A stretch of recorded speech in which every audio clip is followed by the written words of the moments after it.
سأبدأ لكم بقصة وقعت لي، ايه حصلنا لكم هبل جديد. وأشهد لله بها لأني رأيتها بعيني رأسي. ليش معك عيون مكان تاني؟ ذهبت لزيارة يافا.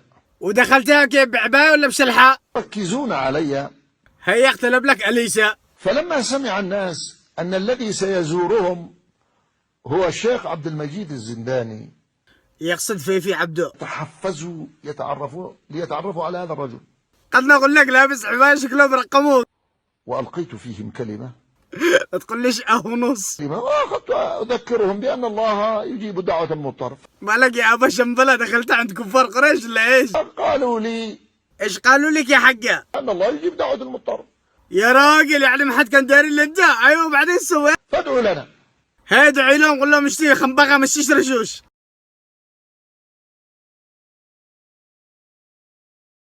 ايش ما نزلش المطار ردد ام ملاهي. قد نكون نحن في حالة لا يستجيب الله لنا فيها. طيب ما غير الحب وضع اما تطلع. وقلت لهم سوف أدعو وأنتم عليكم أن تؤمنوا. نجيب لك شلال يأمن. وإذا بقطرات المطر تنزل على سياراتنا. يا راجل تأكد اللي معلق ورق على سبول. فلما رأى قطرات المطر على سياراتنا التفت إلى الخلف. طلع اللي بالشخص معلق ورق يبول. فلما التفت رأى المطر فقال ما رواح يا عم صالح. ونزلنا وإذا بالمطر تراه أعيننا. ليش من أول كنت تشوفه من ركبك؟ أحدهم بلغني بعد ذلك أنه عندما دعونا الله جل وعلا بالسقيا قال إذا نزل المطر من اليوم بصلي. هي جينا القصف حق اصحاب الاصلاح لازم يدخلوا لك كذبه، يقولوا لك نزل مطر والشمس ولا واحد طلع من الموت والايفون تحول لجالكسي 7. ايش ده يا اصحاب الاصلاح؟ رجعتهم الدين كلها باله.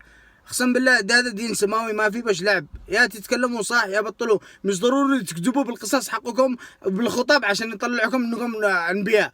اتقوا الله، هذا دين سماوي مش لعبه بداتكم. ضبحتم بين احنا كله كذب. ايش من حزب انتم؟ ايش من دين تتبعوا؟ كله قاعدين تلعبوا بدين الله. اتقوا الله في انفسكم، الله يشلكم ويحرقكم دنيا واخره. اقسم بالله يشتري لكم قتل بالشنابل هذه. ففي الحبشه بس